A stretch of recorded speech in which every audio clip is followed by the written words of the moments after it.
Friends, hello. Welcome to day 12 of B365. I hope you're well. It's Friday.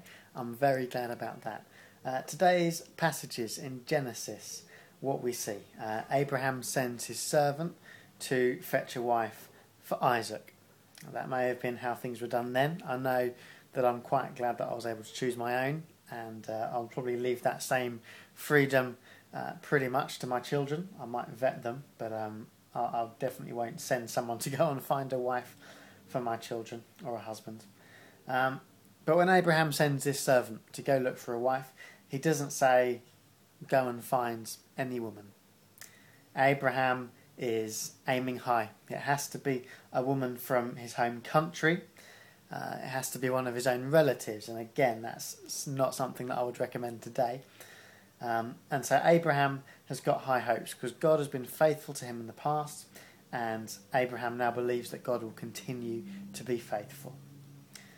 Abraham had high hopes for the future of his family. The servant that he sent also had high hopes that he would complete the mission that Abraham had sent him out on. And our psalm today, Psalm chapter 8, tells us why they had these high hopes. In the psalm we see, O Lord our God, how majestic is your name in all the earth. You have set your glory above the heavens. It's this amazing, awesome God whose glory is above the heavens that is in relationship with us, that has promised to be with us and faithful to us. And there is no better person that we can put our trust in than that God. And so that is exactly what Abraham does. And then that same psalm, verses 3 and 4, bear with me while I find it. It says, when I consider your heavens, the work of your fingers, the moon and the stars which you have set in place, what is man that you are mindful of him, the son of man that you care for him? And yet we know that God does care for us, despite the fact that compared to God in all his glory and his power and his splendour, we are nothing. God does care for us.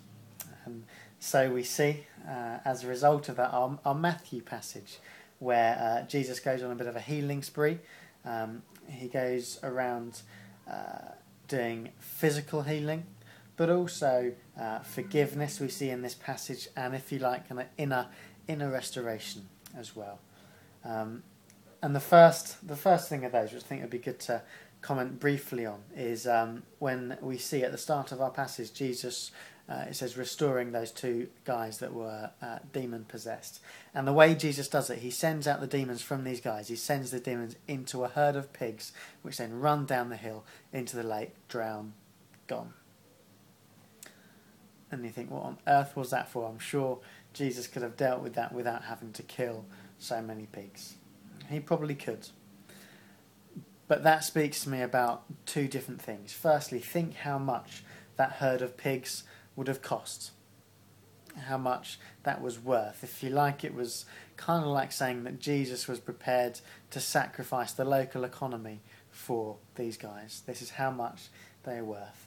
But also for the two men concerned and for other people around that saw what happened, it's a visible, unquestionable sign of what has happened. These demons have gone from these guys into these pigs, and everyone has seen them disappear down, and they're not coming back. It's a visible assurance that what Jesus has done is complete and his transformation is sorted. What was before has completely gone.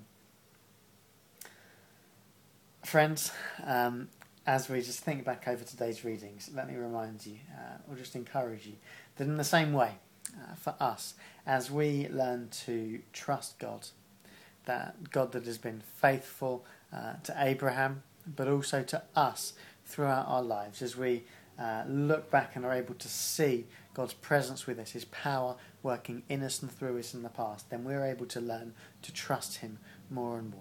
And as we do that, we, just like Abraham, can aim high and just trust God for the best. Friends, have a great day, and I will see you very soon. God bless.